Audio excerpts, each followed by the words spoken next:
જય શ્રી કૃષ્ણ. રાધે રાધે. મારી યુટ્યુબ ચેનલમાં તમારું હાર્દિક સ્વાગત છે. મિત્રો, કોઈએ ખૂબ જ સરસ વાત કરી છે કે હીરા પારખનાર કરતાં પીળા પારખનાર વધુ મહત્ત્વપૂર્ણ હોય છે, કારણ કે અસલ જીવનમાં પીળા પારખનાર જ સાચો જોહરી હોય છે. મિત્રો, માતા પિતા કરતાં મોટો કોઈ ભગવાન નથી. માતા પિતાની સેવા કરતાં મોટો કોઈ ધર્મ નથી.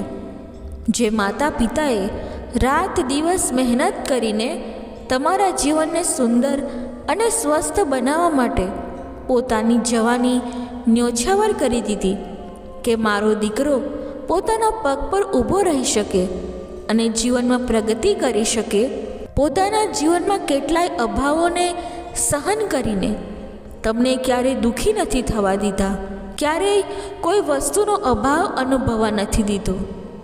દીકરાની જરા પણ ખુશી માટે માતા પિતા પોતાનું બધું જ ન્યોછાવર કરી દે છે. જ્યારે દીકરાને નાની મોટી ઈજા થાય છે ત્યારે માતા પિતા કેટલા બેચેન થઈ જાય છે. દીકરો પોતાના માતા પિતાના કપડાં કેટલી વાર ગંદા કરે છે, પરંતુ માતા પિતા ક્યારેય કોઈ ફરિયાદ નથી કરતા. પરંતુ મિત્રો, જ્યારે એ જ માતા પિતા વૃદ્ધ થઈ જાય છે ત્યારે દીકરો તેમના સાથે કેવો વ્યવહાર કરે છે? શું માતા પિતાને જરા પણ ઈજા થાય ત્યારે દીકરો એટલો જ બેચેન થાય છે?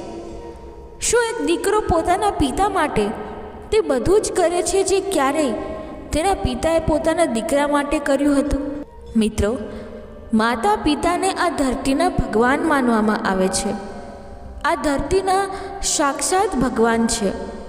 તમે ભગવાનને એક લોટો પાણી ભલે ના ચડાવો, પરંતુ માતા પિતાની સેવા કરીને જુઓ, તમને એટલું સુકૂન મળશે જેટલું સુકૂન તમને કલાકો સુધી પૂજા પાઠ કરીને પણ નહીં મળે. તે સુકૂન તમને માતા પિતાની સેવા કરીને મળશે. મિત્રો, આ વાર્તા એક શેઠની છે. સાંજનો સમય થઈ ગયો હતો. શેઠ ધર્મદાસ પોતાની ડ્યુટી પૂરી કરીને જ્યારે ઘરની તરફ આવતા હતા ત્યારે રસ્તામાં રોજ તેમને એક બાળક ભીખ માંગતો જોવા મળતો હતો, જે તેમને કહેતો હતો, બાબુજી, મને ખૂબ જ ભૂખ લાગી છે, થોડા પૈસા આપી દો. ધરમદાસજીને તેના પર દયા આવી જતી અને તેને રોજ 10, 20 અથવા ક્યારેક 50 રૂપિયા પણ આપી દેતા. એક દિવસની વાત છે. ધરમદાસજી ઓફિસની રજા પર હતા. તે દિવસે ધરમદાસજી પોતાની પત્ની માલતી સાથે મંદિર ગયા હતા, પરંતુ તે છોકરો રોજની જેમ તે દિવસે પણ ધરમદાસજીના આવવાની રાહ જોઈ રહ્યો હતો. પરંતુ જ્યારે બપોરથી લઈને સાંજ થઈ ગઈ ત્યારે તે છોકરો નિરાશ થઈને ત્યાંથી જવા લાગ્યો. ત્યારે તેને દૂરથી ધર્મદાસજી તેમની પત્ની સાથે દેખાયા. તે તેમને બીજા રસ્તેથી જતા જોઈ રહ્યો હતો. તેણે દોડીને તેમને જોરથી અવાજ લગાવ્યો, બાબુજી, બાબુજી. ધર્મદાસજીને તો નહીં, પરંતુ તેમની પત્ની માલતીને કોઈનો અવાજ સંભળાયો. તેમણે પાછળ વળીને જોયું તો એક છોકરો તેમને જ અવાજ લગાવી રહ્યો હતો અને હાથ ઉઠાવીને રોકવાનો પ્રયત્ન કરી રહ્યો હતો. ત્યારે માલતીજીએ કહ્યું, હજી ગાડી રોકો, કોઈ તમને અવાજ લગાવી રહ્યું છે. ત્યારે ધર્મદાસજીને યાદ આવ્યું કે આજે તેમણે તે છોકરાને ખાવા માટે પૈસા નથી આપ્યા. કદાચ એ જ છોકરો અવાજ લગાવી રહ્યો હશે. તેમણે પોતાની ગાડીને બાજુમાં ઊભી કરી અને તેના પાસે આવવાની રાહ જોઈ. જ્યારે તે છોકરો નજીક આવ્યો ત્યારે તેમણે તેને 50 રૂપિયા કાઢીને આપ્યા. આ જોઈને માલતીજી બોલી, તમે તેને પૈસા કેમ આપી રહ્યા છો? તો તે છોકરાએ કહ્યું, મેમ સાહેબ, મારું નામ ભોળા છે અને હું અનાથ છું. મારા માતા પિતા નથી અને તેથી હું ભીખ માંગીને ખાઉં છું. આ કહેતા કહેતા તે છોકરાની આંખો ભરાઈ આવી તો માલતીજીએ પોતાના પર્સમાંથી 500 રૂપિયાની નોટ કાઢીને તેને આપી અને કહ્યું, બેટા, હવેથી આ પૈસાથી કંઈક કામ કરી લેજે અને હવેથી ભીખ ના માંગતો, કારણ કે એકવાર ભીખ માંગવી 100 વાર મરવા જેવી વાત છે. માલતીજીની કહેલી વાત ભોળાના દિલને સ્પર્શી ગઈ. તેણે તેના દ્વારા આપેલા બધા પૈસા પોતાના ખિસ્સામાં રાખી લીધા અને મનમાં જ પોતાને અનેક પ્રશ્નો પૂછતો આગળ વધ્યો. તે હજી થોડું જ આગળ ગયો હતો કે તેણે જોયું કે એક માણસ જેના બંને હાથ નથી તે પોતાના બંને પગથી કોઈ કરતબ બતાવી રહ્યો છે. તેના આ કરતબને જોવા માટે ત્યાં ઘણા બધા લોકોની ભીડ લાગી હતી અને વચ્ચે વચ્ચે લોકો તાળી પાડવા લાગ્યા. તે માણસ સાથે એક બીજો વ્યક્તિ પણ હતો જે સ્વસ્થ દેખાતો હતો. કરતબ કર્યા પછી તે માણસ જે તે વિકલાંગ સાથે આવ્યો હતો ત્યાં હાજર બધા લોકોને એક વાર્તા સંભળાવવા લાગ્યો. તે કહેવા લાગ્યો કે એક દિવસ સાંજના સમયે હું એક સુનસાન રસ્તેથી પસાર થઈ રહ્યો હતો. ત્યાંથી પસાર થતી વખતે મેં કોઈ બાળકના રડવાનો અવાજ સાંભળ્યો. જ્યારે મેં થોડી અંદર તરફ ઝાંખીને જોયું તો મારા હોશ ઉડી ગયા. ત્યાં એક નિર્દોષ બાળક પડ્યો હતો. જન્મ લેતા જ તેના માતા પિતાએ તેને ઝાડીઓમાં ફેંકી દીધો હતો, કારણ કે તે વિકલાંગ હતો. તેમણે તેને આ માટે ફેંકી દીધો કે જેથી તેમને તેનાથી છુટકારો મળી જાય અને આ નાની જિંદગી થોડા સમયમાં તડપી તડપીને મરી જાય. પરંતુ તેઓ જાણતા નહોતા કે મારનાર કરતાં બચાવનાર મોટો હોય છે. તે બાળક કોઈ બીજું નહીં પરંતુ આ જ અમારો લલ્લા હતો. બધા લોકો તાળી પાડવા લાગ્યા. ભોળાએ તેની આ વાત સાંભળી તો તેની આંખો ભરાઈ આવી. તેણે વિચાર્યું કે ભગવાને તેના બંને હાથ લઈ લીધા હોવા છતાં આ છોકરો કેટલી કુશળતાથી ખુશ રહીને લોકોને પોતાનું કરતબ બતાવી રહ્યો છે અને પૈસા પણ કમાઈ રહ્યો છે. તો મને તો ભગવાને સાચા સલામત બંને હાથ આપ્યા છે, તો પછી હું ભગવાનને શિકાયત કેમ કરી રહ્યો છું કે તેમણે મને અનાથ કેમ છોડ્યો? તેમણે મને વિચારવા માટે બુદ્ધિ આપી છે, કામ કરવા માટે હાથ પગ આપ્યા છે અને ચાલવા માટે પગ આપ્યા છે અને જોવા માટે મને 2 આંખો આપી છે. તો પછી મને તો કોઈ વસ્તુનો અભાવ જ નથી. આજ પછી હું ભીખ નહીં માંગુ. આજ પછી હું મહેનત કરીને જ ખાઈશ. જ્યારે તે માણસ વિકલાંગ થઈને મહેનતથી કમાઈને ખાઈ શકે છે તો હું કેમ નહીં? બસ પછી શું હતું? કહેવાય છે ને કે જ્યાં ઈચ્છા હોય ત્યાં રસ્તો પણ મળી જ જાય છે. બસ તે જ ભોળા સાથે થયું.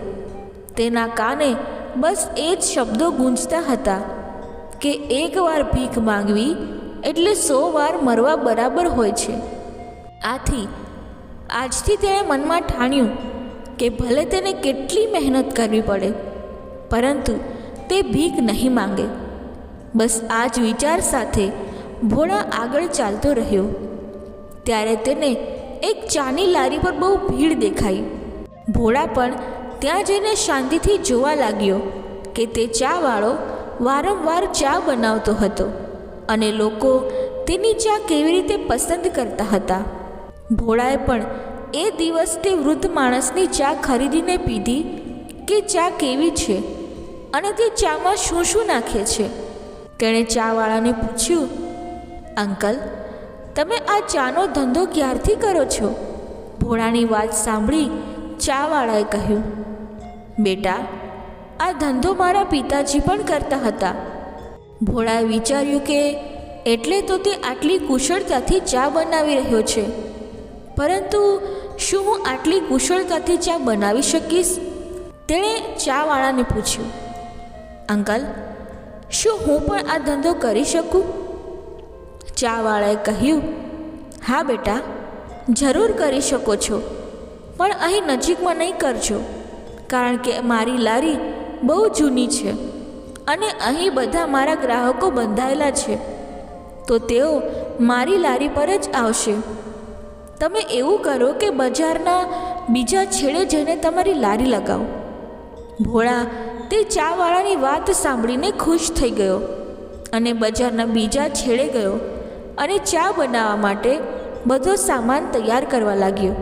આગલા દિવસે ભોળાએ એ જ રીતે મહેનત કરીને પોતે રહેવાની પણ વ્યવસ્થા કરી લીધી. હવે ભોળા રોજ સવારમાં વહેલો ઉઠતો, નાહતો અને ભગવાનની પૂજા અર્ચના કરતો અને પછી ચા બનાવતો. ભોળા સવારથી જ બોલતો, આવો આવો, ચા પીને તમારો દિવસ સુખમય બનાવો. શું લઈને આવ્યા હતા અને શું લઈને જશો? ચા પીને તમારું મોઢું મધુર બનાવો.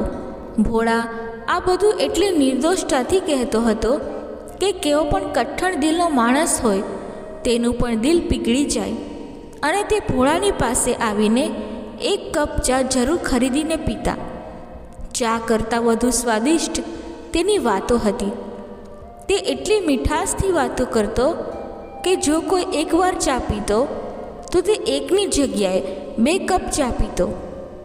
થોડા જ દિવસમાં ભોળા એટલો પ્રસિદ્ધ થઈ ગયો કે દરેક વ્યક્તિના મોઢે ભોળા ચાવાળા નામ હતું. હવે તે જૂના ચાવાળાના ધંધામાં ઘણો ફરક પડી ગયો.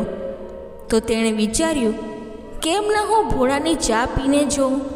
તે એવી કેવી ચા બનાવે છે કે લોકો તેની ચા માટે દીવાના થઈ રહ્યા છે. જ્યારે તે ચાવાળો ભોળાની દુકાન પર આવ્યો તો ભોળાએ તેને સન્માન સાથે પોતાની દુકાન પર બેસાડ્યા અને તેને ચા પીવડાવી. જ્યારે તે પૈસા આપવા લાગ્યો તો ભોળાએ કહ્યું, ના અંકલ, તમે મને આ કામ શીખવાડ્યું છે એટલે તમે મારા ગુરુ છો અને ગુરુથી શિષ્ય ક્યારે પૈસા લેતા નથી. તે ચાવાળાએ વિચાર્યું કે કેમ ન ભોળાને તેમની સમસ્યા જણાવી દઉં, જેથી ભોળા પોતાની ચાની દુકાન બીજે લગાવી શકે અને તેના ગ્રાહકો તેના જ રહેશે. પરંતુ ભોળાની નિર્દોષતાને જોઈ તેને તેનું દિલ સંમતિ આપતું ન હતું કે તે ભોળાને કંઈ પણ કહી શકે. તેની ઉદાસી જોઈને ભોળા જ બોલી પડ્યો, શું થયું અંકલ, તમે ઉદાસ કેમ લાગો છો? તો ચાવાળો કહેવા લાગ્યો, બેટા ભોળા, હું કેવી રીતે કહું કે કઈ રીતે તને મારી સમસ્યા કહું? મને સમજમાં નથી આવતું. મને ખબર છે કે જો મારી સમસ્યા કહું તો તમારું દિલ તૂટી જશે. ભોળા કહેવા લાગ્યો, અંકલ, તમે એકવાર કહી તો જુઓ, જો મારાથી થઈ શકશે તો હું જરૂર કરીશ. ત્યારે તે ચાવાળો કહેવા લાગ્યો, ભોળા બેટા, જ્યારથી તમે તમારી ચાની દુકાન ખોલી છે ને ત્યારથી મારી દુકાનમાં ગ્રાહકો બરાબર આવતા નથી. બેટા, હવે હું વૃદ્ધ થઈ ગયો છું, બીજું કોઈ કામ મને આવડતું નથી અને મારું ઘર આ લારીની ચાથી ચાલે છે. મારું ઘર અહીં નજીક જ છે એટલે હું આ જગ્યા પાસે જ મારી ચાની લારી ખોલી છે. મને લાગ્યું હતું કે મારી દુકાનના કારણે તમારી દુકાન નહીં ચાલે, એટલે જ મેં તમને મારાથી દૂર લારી લગાવવાની સલાહ આપી હતી. પણ મને શું ખબર હતી કે એનું ઉલટું થવાનું છે. એમ કહીને તે ચાવાળો ઉદાસ થઈને બેસી ગયો. તેમને એટલા ઉદાસ જોઈને ભોળા તેમના હાથને પોતાના હાથમાં લેતા કહેવા લાગ્યો, બસ એટલું જ અંકલજી, આ સમસ્યાને તો હું સરળતાથી હલ કરી શકું છું. તે અંકલ કહેવા લાગ્યા, એ કેવી રીતે બેટા? ભોળાએ કહ્યું, અરે અંકલજી, ન તો મારી પાસે કોઈ ઘર છે અને ન તો કોઈ પરિવાર છે. હું મારી લારી લઈને બીજા બજારમાં જઈશ, તમે નિરાંતે તમારો ધંધો કરો. ભોળાની વાત સાંભળીને તે ચાવાળો આશ્ચર્યચકિત થઈ ગયો અને ભોળાને જોતો જ રહી ગયો. તેના મોઢેથી એક શબ્દ પણ ન નીકળી શક્યો અને તે મનમાં ભોળાને ઘણા આશીર્વાદ આપતા શરમથી મસ્તક ઝુકાવીને ઘરે જતો રહ્યો. મિત્રો, બીજા દિવસે જ ભોળાએ પોતાનો બધો સામાન ગોઠવી લીધો અને બીજા શહેરનો રસ્તો પકડી લીધો. હવે તે ક્યાંથી ત્યાં જાય તે તેના સમજમાં આવતું ન હતું. એ દિવસ તે પોતાને માતા પિતાની ખોટ અનુભવતો હતો. તે વિચારતો હતો કે કાશ આજે તેના માતા પિતા પણ હોત અને તેનો પણ પોતાનો પરિવાર હોત, અને તે પણ કહી શકતો કે મારો પણ પરિવાર છે. પણ દુઃખ એ હતું કે તેનું પોતાનું કોઈ ન હતું. તે એકદમ એકલો હતો. તેણે પોતાની જાતને હિંમત આપી અને મનમાં નક્કી કર્યું કે તે એક દિવસ આ સમયને બદલી નાખશે. તેણે પોતાના આંસુઓને લૂછ્યા અને બીજા શહેરમાં પહોંચ્યો અને મનમાં કહેવા લાગ્યો, હવે તો અંકલજી તમે ખૂબ ખુશ રહેજો. હવે તો તમારા ગ્રાહકો મારા પાસે નહીં આવે. તેણે ફરી ભગવાનનું નામ લીધું અને તેના કામમાં લાગી ગયો. ત્યાં પણ તે એ જ લાઈન કહેતો જે લાઈન તે પહેલાં બોલતો હતો. ભોળાના એ માસૂમ શબ્દોથી પ્રભાવિત થઈને લોકો ત્યાં આવવા લાગ્યા અને વિચારતા, અરે એક કપ ચા જ તો પીવી છે, અહીં પીવી કે ક્યાંક બીજે જઈને પીવી, શું ફરક પડે છે? જો આ માસૂમની પાસે જ પીશું તો તેનું પણ ભલું થશે. આવું વિચારીને કેટલાક લોકો તે પાસે રોકાઈને ચા પીતા અને કેટલાક તેની એ નિર્દોષ લાઈનોને વારંવાર સાંભળવા માટે અને બોલાવવા માટે તેની સાથે વાત કરતા અને ચાનો આનંદ લેતા. અને આ રીતે ધીમે ધીમે ભોળા અહીં પણ તેની ચા માટે પ્રસિદ્ધ થતો ગયો. હવે તો અનેક મોટા અમીર ઘરના લોકો તેમના ઘરની નાની મોટી પાર્ટીમાં ભોળા ચાવાળાને બોલાવતા અને આ રીતે ભોળાને સારી ખાસી કમાણી થવા લાગી. 7-8 મહિના કામ કર્યા પછી હવે ભોળાએ આ શહેરમાં એક નાનો ફ્લેટ ખરીદી લીધો અને ધીમે ધીમે પોતાનું ઘર પણ બનાવવા માંડ્યું. તેણે નીચે આખી દુકાન અને ઉપર રહેવા માટે ઘર બનાવી લીધું અને જોત જોતામાં ભોળા ચાવાળાની 2 માળથી 3 માળનું બાંધકામ તૈયાર થઈ ગયું. હવે તેના માટે સારા ઘરોમાંથી માંગું પણ આવવા લાગ્યું. થોડા સમયમાં તેણે એક સારી સંસ્કારી છોકરીને જોઈને તેની સાથે લગ્ન પણ કરી લીધા. ઉપર જે શેઠ ધરમદાસજી અને માલતીજી હતા તેઓ ધીમે ધીમે વૃદ્ધ થઈ ગયા હતા. તેમણે પણ તેમના બંને પુત્રોને ભણાવ્યા ગણાવ્યા અને એ કાબિલ બનાવ્યા કે તેઓ તેમના પગે ઊભા રહી શકે. અને ધરમદાસજીએ બંને પુત્રોના લગ્ન પણ કરાવી દીધા. બંને પુત્ર અને તેમના પત્નીઓ તેમના માતા પિતાથી દૂર બીજા શહેરમાં રહેતા હતા. થોડા સમય પછી બંને પુત્રોના ઘરમાં પુત્ર અને પુત્રીનું આગમન થયું. જ્યારે પણ માલતીજીને મન થતું તો તે પોતાના પૌત્રો અને પૌત્રીઓને મળવા માટે પોતાના પુત્ર અને વહુના ઘરે જતી. પરંતુ તેમના પુત્ર અને વહુ તહેવારો પર પણ તેમને મળવા માટે આવતા ન હતા. ધરમદાસજી પોતાને મનને સમજાવી લેતા કે બાળકોને આઝાદીથી જીવવા દો, પરંતુ માલતીજીને પોતાના પૌત્રો અને પૌત્રીઓની ખૂબ યાદ આવતી હતી. તેથી તેઓ તેમની વહુઓ દ્વારા ઘણી વખત અપમાનિત થવા છતાં પણ પૌત્ર પૌત્રીઓને મળવા માટે જતા રહેતા.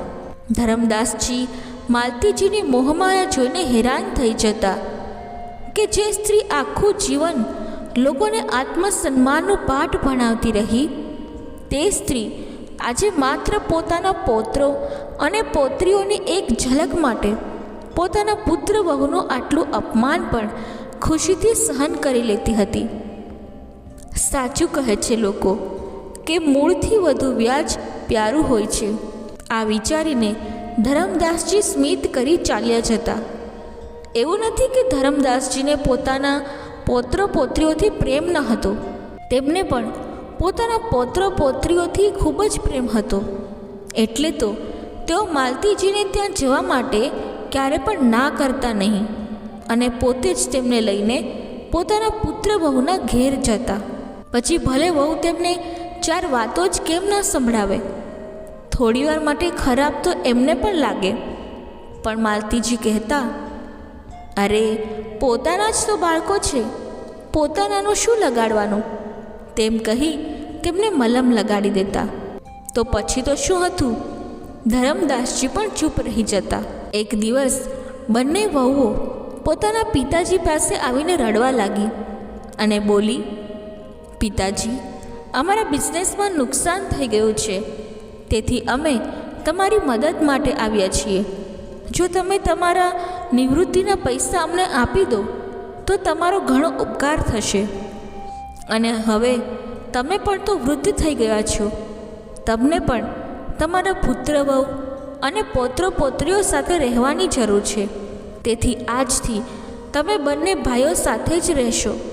પુત્ર વહુની વાત સાંભળી ધરમદાસજી બધું સમજી ગયા કે અત્યાર સુધી જેમણે ક્યારેય પણ પોતાના ઘરમાં અમને માન સન્માનથી નથી આપ્યું, તે આજે માન સન્માન અને મધુર મીઠી વાતો કરે છે. પણ માલતીજી તો પોતાના પુત્ર વહુની વાતોમાં આવીને તેમની નિર્દોષતાને કારણે તેમની ચતુરાઈને સમજી નહોતી શકી અને પોતાના પતિને કહેવા લાગી, બાળકો યોગ્ય જ તો કહે છે જી, હવે આપણે વૃદ્ધ થઈ ગયા છીએ તો આપણે આજે નહીં તો કાલે આપણા બાળકો સાથે જ તો રહેવાનું છે. જો કાલે જવાનું છે તો આજે જ પુત્ર વહુના ઘરે જઈએ. અને એમ તો આપણા તમામ પૈસાઓ ઉપર તો આપણા પુત્રોનો જ અધિકાર છે, તેમને હમણાં આપીએ કે પછીથી, વાત તો એક જ છે. માલતીજીના વારંવાર કહેવાથી ધરમદાસજી માની ગયા અને તેમણે પોતાના નિવૃત્તિના તમામ પૈસા બંને પુત્રોને અડધા અડધા વહેંચી દીધા. બંને પુત્રો ઘણા ખુશ થઈ ગયા. બીજા જ દિવસે સવારે તેમનો મોટો પુત્ર તેના પત્ની અને બાળકો સાથે બેગ લઈને બહાર નીકળ્યો. ત્યારે માલતીજી કહેવા લાગી, અરે બેટા, શું કરી રહ્યા છો?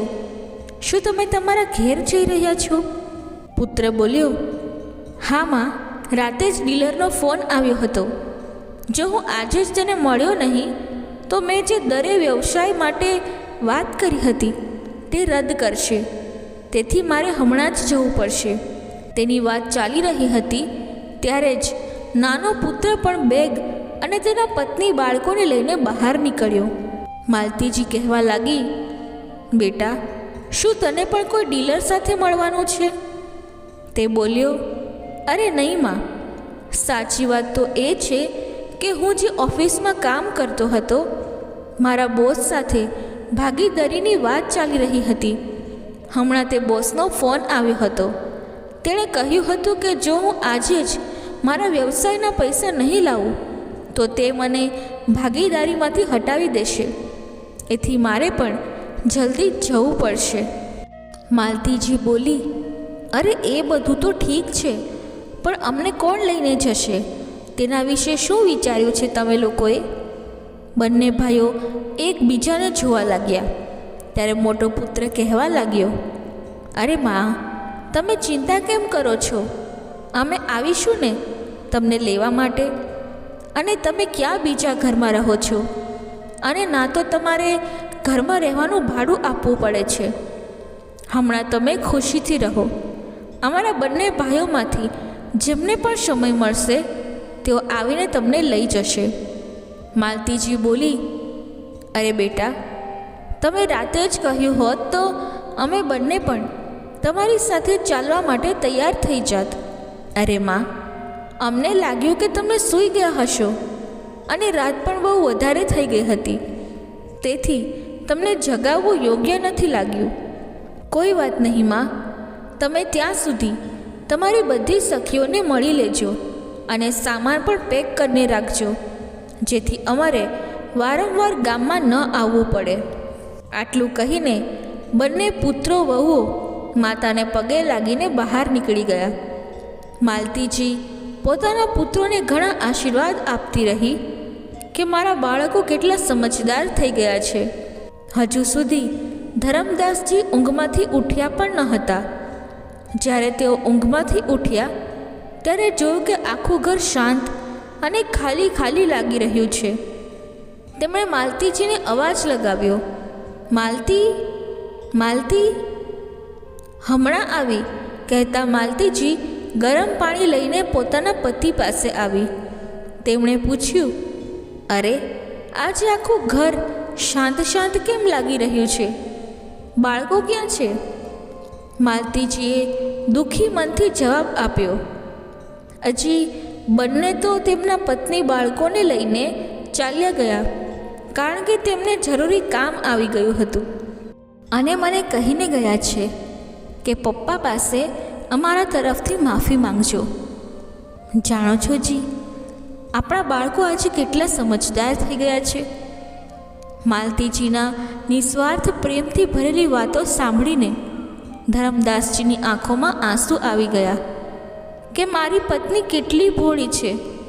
તેને તો પોતાના પુત્રોના લાલચ અને સ્વાર્થ પણ સમજાતા નથી, પણ તે પોતાના પુત્રોની સત્યતા બતાવીને પોતાની પત્નીને દુઃખી કરવા માંગતા ન હતા, પણ તેઓ પોતાની પુત્રોની મક્કારીને સારી રીતે સમજી રહ્યા હતા કે તે લોકોએ ફક્ત પૈસા લેવા માટે જ આવ્યા હતા અને પૈસા મળતા જ તે બધા ગાયબ થઈ ગયા. તેમને પોતાની માતા પિતા સાથે કોઈ લેવા દેવા ન હતા, તેથી તો તેમણે પોતાના સાથે લઈને ગયા નહીં. આ રીતે 2 મહિનાઓ પસાર થઈ ગયા. એક દિવસ ધરમદાસજી અચાનક પોતાના ઘરની સીડીઓ પરથી પડી ગયા. તેમની પીઠમાં બહુ ઈજા થઈ ગઈ. માલતીજી પોતાના પાડોશી સાથે તેમને નજીકના હોસ્પિટલમાં લઈને ગયા. ત્યાં જતાં ડૉક્ટરે કહ્યું કે તેમની પીઠની હાડકી તૂટી ગઈ છે. તેમનું જલ્દીથી જલ્દી ઓપરેશન કરવું પડશે, નહીં તો મોટી તકલીફ થઈ જશે. જો વધારે મોડું થયું તો કદાચ ધરમદાસજી ફરીથી ક્યારેય પોતાના પગ પર ઊભા રહી શકશે નહીં. ડૉક્ટરની આ વાત સાંભળી માલતીજી ગભરાઈ ગઈ. તેમને કશુંય સમજાતું નહોતું કે તેઓ શું કરે. તેમણે તેમની પાસે જેટલા પણ પૈસા હતા તે બધા એકઠા કર્યા. પછી પોતાની સખીને બધી વાત જણાવી. સખી બોલી, અરે માલતીજી, તમે તમારા પુત્રોને પૈસા આપ્યા હતા, હવે તો પૂરા 2 મહિના લગભગ થઈ ગયા છે. અત્યાર સુધી તેઓ બિઝનેસમાં સારી રીતે કમાઈ ગયા હશે, તો કેમ ન તમારા જ પૈસા તેમની પાસેથી માંગી લો? આ રીતે તમારો ઉપચાર પણ થઈ જશે. તેમની સખીની વાત સાંભળી માલતીજીને તે વાત યોગ્ય લાગી. તેથી તેમણે તરત જ પોતાના મોટા પુત્રને ફોન કરી અને બધી વાત જણાવીને રડવા લાગ્યા. પુત્ર બોલ્યો, માતા, તમે શાંત થાઓ. હમણાં મારી પાસે પૈસા નથી, કારણ કે પપ્પાએ જેટલા પણ પૈસા આપ્યા હતા તે બધા મેં ખર્ચી નાખ્યા છે. જો નાના ભાઈ પાસે પૈસા હશે તો તેની સાથે વાત કરીને જુઓ. હું 2-4 દિવસ પછી તમને ફોન કરું છું. આટલું કહીને તેણે ફોન રાખી દીધો. માલતીજી મોટા પુત્રની વાત સાંભળી અચંબિત થઈ ગઈ. તેમને વિશ્વાસ ન આવી રહ્યો હતો કે જેમને તે સમજદાર કહેતી હતી તે જ પુત્ર સમય આવતા આવો જવાબ આપશે. છતાં પણ મજબૂરીમાં તેમણે પોતાના નાના પુત્રને ફોન કરી અને બધી વાત જણાવી. તેના નાના પુત્રએ પણ કહી દીધું, માતા, તમને શું લાગે છે કે પૈસા એક જગ્યાએ રોકાય તેવી વસ્તુ છે? અરે, પૈસા આવે પણ છે અને જાય પણ છે. તેને જ તો બિઝનેસ કહે છે. અને મેં બધા પૈસા મારા બિઝનેસમાં લગાવી દીધા છે. તમે અચાનક પૈસાની માંગણી કરી રહ્યા છો તો હું ક્યાંથી લાવું? મારા પાસે તો પૈસાની આશા ન રાખો. તેણે પણ તેના પિતાની તબિયત વિશે પૂછ્યા વગર જ ફોન કાપી નાખ્યો. હવે માલતીજીને સમજાતું નહોતું કે તેઓ શું કરે. જેમના માટે તેમણે પોતાનું બધું જ ગુમાવી દીધું હતું, તે બાળકો સમય આવતા પોતાના માતા પિતાને આંખ બતાવી રહ્યા હતા. આ વિચારે માલતીજી રડી પડ્યા, પરંતુ હજી પણ તેમણે હિંમત ન હારી. તેમણે પોતાના બધા ઘરેણાં વેચીને પોતાના પતિનો ઉપચાર કરાવવાનો શરૂ કર્યો. આ દરમિયાન તેમના થોડા સંબંધીઓ પણ તેમને મળવા આવ્યા. વાતચીત દરમિયાન માલતીજીએ તેમને જણાવ્યું કે કેવી રીતે તેમના બાળકોએ તેમને ફસાવીને બધા પૈસા ઠગી લીધા અને જ્યારે તેમને પૈસાની જરૂર પડી ત્યારે તેઓ આંખ દેખાડે છે. બધા સંબંધીએ તેમના બંને પુત્રોને ફોન કરીને તેમના પર દબાણ કર્યું કે તેઓએ તેમના માતા પિતાની સેવા કરવી જ પડશે. માતા પિતા તો આ જ દિવસ માટે પોતાના બાળકોને પોષણ કરીને મોટા કરે છે, કાબિલ બનાવે છે કે તેઓ તેમની બીમારીમાં કામ આવશે અને તેમની વૃદ્ધાવસ્થામાં સહારો બનશે. અને તમે બંને ભાઈઓએ તો તમારા પિતાના નિવૃત્તિ બાદના બધા પૈસા પણ માંગી લીધા છે. આજે જ્યારે તેમના પર મુશ્કેલી આવી છે તો તમે બંને આવા તેવર બતાવી રહ્યા છો. તમારે તરત જ તમારા પિતાને તમારા સાથે લઈને જવું પડશે, નહીં તો અમારા પાસે બીજો રસ્તો પણ છે. લોકોના ધમકી આપતા જ મોટો પુત્ર 2 મનથી પણ પોતાના ઘરે લઈ ગયો. હવે ધરમદાસજીને સારા હોસ્પિટલમાં દાખલ કરવામાં આવ્યા. ત્યાંની ફી અને દવાઓના ખર્ચા બહુ જ વધુ હતા. મોટો પુત્ર 5 દિવસમાં જ આ બધા જ ખર્ચાથી થાકી ગયો. તેણે તો પોતાના હાથ ઊંચા કરી દીધા અને પોતાની માતાને સ્પષ્ટ કહી દીધું, માં, પિતાજીના આટલા ખર્ચા છે, હું એકલો આટલો ખર્ચો ઉઠાવી શકતો નથી. માલતીજી કહેવા લાગી, બેટા, નાના ભાઈને કહો તેની પાસેથી પણ મદદ લઈ લો, તેને પણ તો તારા પપ્પાએ પૈસા આપ્યા છે. માલતીજીનું આટલા કહેતાની વાર હતી કે તેમના પુત્રનો ક્રોધ ફાટી નીકળ્યો. તે ગુસ્સામાં બૂમાબૂમ કરતા કહેવા લાગ્યો, માં, તમે અમને થોડા પૈસા શું આપ્યા? અમારા પર મોટો ઉપકાર કરી દીધો કે વારંવાર એ જ વાત કરીને અમને શરમમાં નાખી રહ્યા છો? સગા સંબંધીમાં અમને બદનામ કરી દીધા તો પણ તમારું પેટ નહોતું ભરાતું, તો રોજ રોજ તમારા પૈસાની વાતોને જ ઉઠાવીને અમને ખોટું બતાવો છો.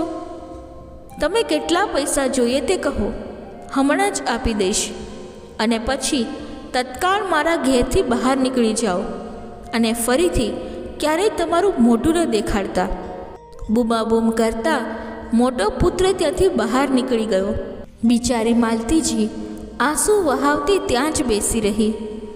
તેમને સમજાતું નહોતું કે તેઓ શું કરે. તેમણે ઝડપથી ઘરનું બધું કામકાજ કરી અને પોતાના પતિ માટે ટિફિનમાં ખાવાનું પેક કરીને હોસ્પિટલ જવા માટે નીકળી પડી. ત્યાં જઈને પોતાના પતિને ખાવાનું ખવડાવ્યું. ત્યાં સુધીમાં નર્સ આવીને કહેવા લાગી, મેડમ, ડૉક્ટર સાહેબે તમને બોલાવ્યા છે. માલતીજી ડૉક્ટર પાસે દોડી ગયા તો ડૉક્ટર કહેવા લાગ્યા, ધરમદાસજીના ઓપરેશનમાં લગભગ 2 લાખ રૂપિયા લાગશે. 2 લાખનું નામ સાંભળતા જ માલતીજીને ચક્કર આવવા લાગ્યા. તેમણે મનમાં વિચાર્યું કે કાશ અમે અમારા બંને પુત્રોને બધા પૈસા આપ્યા ન હોત તો આજે મારા પતિનો કેટલો સારી રીતે ઉપચાર કરાવી શકત અને પુત્ર વહુ સામે હાથ પણ ના જોડવા પડત. બધી આ મારી જ ભૂલ છે. જો મેં વારંવાર પૈસા આપવા માટે ના કહ્યું હોત તો આ મારા પતિ આ નાલાયકોને પૈસા ન આપત. પણ મારી આંખોમાં તો પુત્ર મોહની પટ્ટી બંધાયેલી હતી. આ વિચારીને તે રડી પડી. તે પોતાની જાતને સંભાળતી બોલી, સાહેબ, હું પૈસાની વ્યવસ્થા કરીને પછી તમને જણાવું છું. તો ડૉક્ટર કહેવા લાગ્યા, જેટલું વહેલું કરશો તેટલું સારું રહેશે. માલતીજી હવે શું કરે તેને કંઈ પણ સમજાતું નહોતું. તેમને ખબર હતી કે જો પોતાના પુત્રને તે ફોન કરશે તો તેમનો જવાબ શું આવશે, કેમ કે ના તો તેમની પાસે પૈસા હતા અને ના તો તેમના પુત્ર તેમનો સાથ આપી રહ્યા હતા. છતાં પણ માલતીજીએ હિંમત કરીને પોતાના પુત્રને ફોન કર્યો. વારંવાર ફોન લગાવ્યા પછી પણ જ્યારે તેમના પુત્રએ માતાનો ફોન નહોતો ઉઠાવ્યો તો માલતીજીએ વિચાર્યું, કેમ નાથી તેના ઘેર જાય, જેથી સામસામે બેસીને વાત કરવાથી તે કદાચ સમજી જાય. આમ વિચારીને માલતીજી પોતાના નાના પુત્રના ઘેર જવા નીકળી પડી. પરંતુ જ્યારે તે નાના પુત્રના ઘેર ગઈ તો તે ઘેર તાળું લગાવવામાં આવ્યું હતું. તેમણે પાડોશીને પૂછ્યું તો તેમણે જણાવ્યું કે તેણે તો આ મકાન વેચી નાખ્યું છે અને ક્યાંક બીજી જગ્યાએ જઈને મકાન ખરીદી લીધું છે. માલતીજીએ તેમના નવા મકાનનું સરનામું પૂછ્યું તો તેમણે કહ્યું કે નવા મકાનનું સરનામું તો મને ખબર નથી. માલતીજી ચિંતિત થઈને ત્યાંથી પાછા હોસ્પિટલ જવા માટે નીકળી પડ્યા. વિચારમાં ને વિચારમાં તે પાગલોની જેમ ક્યારેક દોડતા તો ક્યારેક ચાલતા રહેતા. અચાનક તે એક કાર સાથે અથડાઈ ગઈ. તે કારવાળો તેને ઠોકર મારીને જલ્દીથી ભાગવાનો પ્રયત્ન કરી રહ્યો હતો, પરંતુ થોડી જ દૂરી પર ટ્રાફિક પોલીસ ઊભી હતી. તેમણે તેને જોઈ લીધું અને તરત જ કારવાળાને પકડીને કબજામાં લઈ લીધો. થોડા લોકોએ માલતીજીને ઉઠાવી અને તેને પાણી પીવડાવ્યું. માલતીજીને ખાસ ઈજા નહોતી થઈ અને તે સંપૂર્ણ હોશમાં હતી.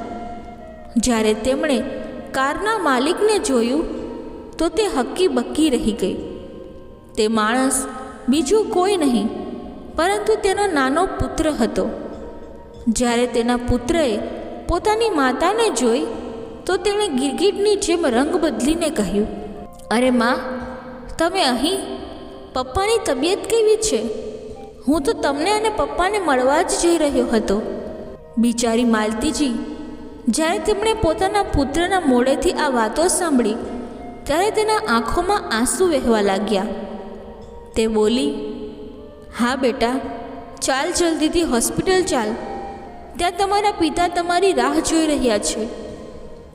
આ જોઈને પોલીસવાળો તેને કહેવા લાગ્યો, અરે આ શું? તમે તમારી ભૂલ છુપાવવાના પ્રયત્નમાં ક્યાંક તો ખોટું નથી બોલી રહ્યા ને? ત્યારે તેનો પુત્ર બોલ્યો, નહીં સાહેબ, મને મારા પિતાની ખૂબ ચિંતા થઈ રહી હતી. તે માટે જ હું ઉતાવળમાં ગાડી ચલાવી રહ્યો હતો તો દુર્ઘટનાથી માતા સાથે જ અથડાઈ ગયો. ટ્રાફિક પોલીસવાળાએ કહ્યું, અચ્છા, તો તમે કારમાં અને તમારી માતા પગેથી આ રસ્તે ક્યાં ફરતી હતી? ક્યાંક તમે તમારી માતાને ઝઘડો કરીને ઘરથી બહાર તો નથી કાઢી દીધી ને? પોલીસવાળાએ પૂછ્યું તો તેના પુત્રનું ગળું સુકાઈ ગયું. પણ માલતીજીને તો આ સમયે પોતાના પતિ પાસે જવાની ઉતાવળ હતી. તેથી તેમણે કહી દીધું, ના સર, હું તો અહીં નજીકના મંદિરમાં પોતાના પતિની તંદુરસ્તી માટે પ્રાર્થના કરવા આવી હતી અને મારો પુત્ર સાચે ઝડપથી પોતાના પિતા પાસે હોસ્પિટલ જઈ રહ્યો હતો. કદાચ આ કારણે નાની ઘટના બની. કહેતા માલતીજી પોતાના હાથ પગમાં લાગેલી ઈજાનું ધ્યાન રાખ્યા વગર તેની કારમાં જઈને બેસી ગઈ અને જલ્દીથી પુત્રને હોસ્પિટલ જવાનું કહી દીધું. પોલીસવાળાએ પુત્રને કડક સૂચના આપી, જો તમે તમારા માતા પિતાને પરેશાન કરવાનો પ્રયત્ન કર્યો તો સીધા જેલમાં જવા તૈયાર રહેજો. પુત્ર પોતાની માતાને ઠોકર મારવાથી અને પોલીસવાળાની નજરમાં આવી જવાથી ડરી ગયો હતો. તેથી તે સમયે ચૂપચાપ માલતીજીને હોસ્પિટલ લઈ ગયો. ત્યાં જઈને જોયું તો ધરમદાસજીને ઓપરેશન થિયેટરમાં લઈ જવામાં આવ્યા હતા. જ્યારે માલતીજીએ કાઉન્ટર પર જઈને પૂછ્યું કે તેમની ફી કોણે ભરી છે તો તેમણે જણાવ્યું કે એક ભોળા નામના માણસે તેમની ફી ભરી છે અને દવાઓ માટે 5,000 અલગથી જમા કરીને ગયા છે, જેથી તમને પછીથી મુશ્કેલી ન થાય. તેમણે તમારી ઘણી રાહ જોઈ પરંતુ તમે આવ્યા નહીં, તેથી તે ચાલ્યો ગયો. માલતીજી વિચાર કરીને પરેશાન થઈ રહી હતી કે આ ભોળા કોણ છે જે આટલી ફી અમારા અજાણ્યા માટે કેમ ભરીને ચાલ્યો ગયો? હું તો કોઈ ભોળાને નથી જાણતી. પછી પુત્રને ભોળા વિશે પૂછ્યું તો તેણે પણ નામાં માથું હલાવી દીધું. થોડી વાર પછી પુત્રના પિતાને ઓપરેશન થિયેટરથી બહાર લાવવામાં આવ્યા અને જ્યારે તે પોતાના પુત્રને મળ્યો તો પોતાની માતાને ઘરના સરનામું આપીને ત્યાંથી ચાલ્યો ગયો. થોડા દિવસ પછી ધરમદાસજીની રજા થઈ તો માલતીજીએ પોતાના નાના પુત્રને ફોન કર્યો. તે બોલ્યો, અમે બંને અમારી ડ્યુટી પર આવ્યા છીએ, તમે લોકો રિક્ષા કરીને ઘેર આવી જાઓ. માલતીજીએ તેમનું ઘર જોયું પણ નહોતું, છતાં રિક્ષાવાળાને સરનામું આપ્યું તો તેણે તે સરનામે પહોંચાડી દીધું. હવે બંને પતિ પત્ની પોતાના પુત્રના ઘરના બહાર ભિખારની જેમ ભૂખ્યા તરસ્યા બેઠા રહ્યા. જ્યારે તેમની વહુ સાંજે ઘેર આવી અને તેમને પોતાના ઘરની બહાર બેઠા જોયા તો તે તેમને જોઈને જ ગુસ્સે થઈ ગઈ અને જલ્દીથી ઘરના તાળા ખોલીને તેમને અંદર જવા માટે કહ્યું. જ્યારે બંને અંદર આવી ગયા તો તે બૂમાબૂમ કરવા લાગી, તમે લોકો સાંજ પછી આવી શકતા નહોતા? તમને તો ખબર હતી ને કે ઘરમાં આખો દિવસ કોઈ નથી રહેતું, બાળકો પણ સ્કૂલે જાય છે અને પછી ટ્યુશન જાય છે. આજે તમે જેવા લોકોના કારણે અમારા આસપાસના પડોશમાં તો અમારી નાક કપાઈ ગઈ છે. તમે લોકોને કોઈએ જોયા હશે તો શું કહેશે કે તેમના ઘરમાં આ ભિખારી ક્યાં આવી ગયા છે? ચિલ્લાતી વહુએ માલતીજીને કહ્યું, ચાલો હવે જલ્દીથી કામ પર લાગી જાઓ. હું તો આખો દિવસ કામ કરીને થાકી ગઈ છું અને તમે ત્યાંથી હોસ્પિટલમાં ખુરશી તોડી આવી છો. બિચારી માલતીજી હોસ્પિટલમાં રહેતા ના તો એક દિવસ પૂરું પેટ ભોજન કર્યું હતું અને ના તો સંપૂર્ણ રીતે ક્યારે રાત્રે સૂઈ શક્યા હતા. છતાં પણ પોતાનું દુઃખ કોને કહે? તેથી ચૂપચાપ કોઈ વિવાદ કર્યા વગર કામમાં લાગી ગયા. હવે તો માલતીજી પોતાના નાના પુત્રના ઘરે બધા કામ કરતી અને બદલામાં રોજ પોતાની વહુ દ્વારા અપમાનિત થતી. એક દિવસ મોડી રાત્રે ધરમદાસજી પાણી પીવા માટે ઉઠ્યા તો તેમણે જોયું કે તેમના પુત્ર વહુના રૂમની લાઇટ ચાલુ હતી અને તેઓ રૂમની પાસે ગયા તો પુત્ર વહુ એકબીજા સાથે વાત કરી રહ્યા હતા. તેમની વહુ તેમના પુત્રને કહી રહી હતી, હું તો કહું છું કે આ વૃદ્ધોને રસ્તેથી હટાવી દઈએ, પછી ના રહેશે વાંસ અને ન વાગશે વાંસળી. ત્યારે તેમનો પુત્ર કહેવા લાગ્યો, અરે યાર, માતાના અકસ્માત પછીથી પોલીસવાળાએ મને કડક સૂચના આપી છે કે તેમને કશું પણ ન થવું જોઈએ. જો તેમને કશું થયું તો તેમના શંકાની સોય સીધી મારી તરફ આવશે. ત્યારે તેની પત્ની કહેવા લાગી, અરે મારા ભોળા પતિ, મેં તેનું પણ આયોજન કરી નાખ્યું છે, તમે ચિંતા ન કરો, તમારા પર કોઈ વાત નહીં આવે. કોઈ દિવસ સારો મોકો જોઈને તેમને એવું મરણ આપશું કે એક કાનથી બીજા કાન સુધી ખબર નહીં પડે. વહુની આ વાતો સાંભળી ધરમદાસજીની આંખોમાં આંસુ વહેવા લાગ્યા અને તે પાછા પોતાના રૂમમાં ચાલ્યા ગયા. થોડીવાર વિચાર કરતા રહ્યા પછી માલતીજીને ઉઠાવીને બધી વાત જણાવી દીધી અને પૂછ્યું, તમારો અકસ્માત ક્યારે અને કોણે કર્યો હતો? તો માલતીજીએ તેમણે તે દિવસની બધી વાત જણાવી દીધી કે કેવી રીતે પોતાના પુત્રની કાર સાથે તે અથડાઈ અને પોલીસવાળાએ તેને શું કહ્યું હતું. ધરમદાસજી સમજી ગયા કે તેમના પુત્રએ તેમને કઈ મજબૂરીમાં રાખ્યા છે, નહીં તો તે તેમને પોતાના પાસે એક સેકન્ડ પણ ન રાખત. તેમણે માલતીજીને કહ્યું કે પોતાને અપમાન કરાવવા અને બે મોત મરવાને બદલે એ જ સારું છે કે આપણે રાત્રે જ ક્યાંક ચાલ્યા જોઈએ. બંને આંખોમાં આંસુ લઈને ચૂપચાપ ત્યાંથી રાત્રે જ નીકળી ગયા. ચાલતા ચાલતા સવાર થઈ ગઈ તો એક ચાની લારી પર રોકાઈને બંનેએ ચા પીધી અને પછી બંને ગામ જવા માટે બસ સ્ટેન્ડની તરફ ચાલ્યા. બંને આંસુ વહાવતા ચાલતા રહ્યા. ત્યારે એ જ રસ્તે ભોળા પોતાની કારમાં જઈ રહ્યો હતો. તે જ ભોળા જે ક્યારેક ધરમદાસજી પાસે ભીખ માંગતો હતો, પરંતુ આજે તે 3 માળના મકાનનો માલિક બની ગયો હતો. તેણે પોતાની કાર રોકી અને ધરમદાસજી અને માલતીજીને ધ્યાનપૂર્વક જોયા. તેણે વિચાર્યું કે આ તો એ જ માજી અને બાબુજી છે, જેમના કારણે હું આજે આ મકામ પર પહોંચ્યો છું. તુરંત જ તે ગાડીમાંથી ઉતર્યો અને દોડીને તેમને જોરથી અવાજ લગાવતો બોલ્યો, બાબુજી, બાબુજી. ધરમદાસજીને આ અવાજ જાણીતી લાગી. તેમણે જ્યારે વળીને જોયું તો કોઈ મધ્યમ ઉંમરનો માણસ તેમની તરફ દોડતો આવી રહ્યો હતો.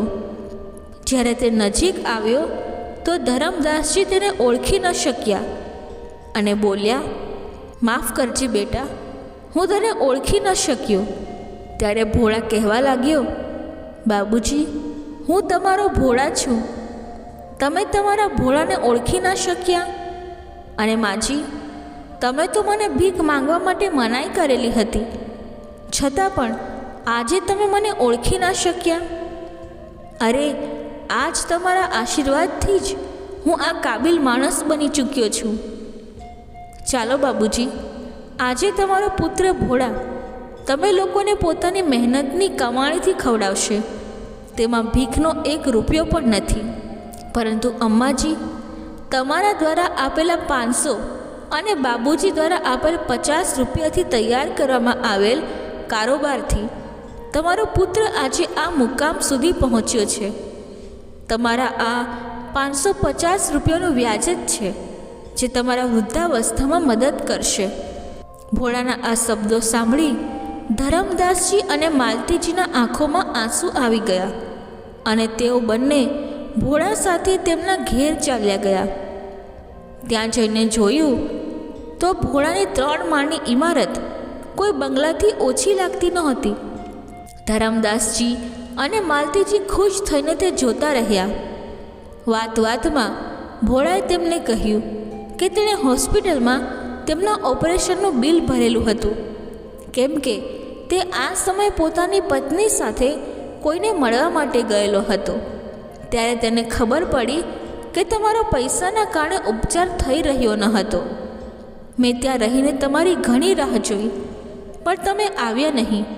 અને જ્યારે હું ફરી હોસ્પિટલ ગયો તો તમે ત્યાંથી જતા રહ્યા હતા. હવે ધરમદાસજી અને માલતીજી ખુશી ખુશીથી ભોળાના ઘરમાં રહેવા લાગ્યા. ત્યાં તેમને ખૂબ સન્માન મળતું અને ભોળાને પણ માતા પિતા જેવો પ્રેમ મળતો હતો.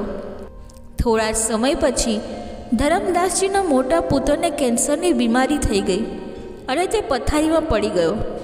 અને નાનો પુત્ર બિઝનેસમાં નુકસાન થવાથી હવે તે પણ નશામાં ધૂત રહેવા લાગ્યો, જેના કારણે તેની પત્ની અને બાળકો તેને છોડી પોતાના પિતાના ઘેર જતા રહ્યા.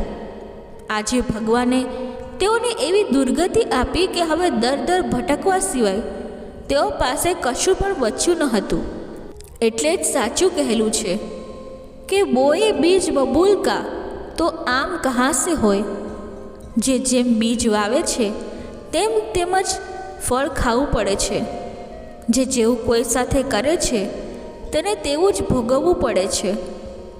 એટલે હંમેશા સારા કામ કરો, જેથી તમારું જીવન પણ સારું રહે. દર્શક મિત્રો, કથા બોલતી વખતે જો મારાથી કોઈ ભૂલ થઈ હોય તો હું ક્ષમા માંગુ છું અને આશા રાખું છું કે તમને આ કથા પસંદ આવી હશે. જો આ કથા તમને પસંદ આવી હોય તો વિડીયોને લાઈક કરી ચેનલને સબસ્ક્રાઈબ જરૂરથી કરી લેજો અને કમેન્ટમાં જય શ્રી કૃષ્ણ જરૂરથી લખજો. ધન્યવાદ. જય શ્રી કૃષ્ણ. રાધે રાધે.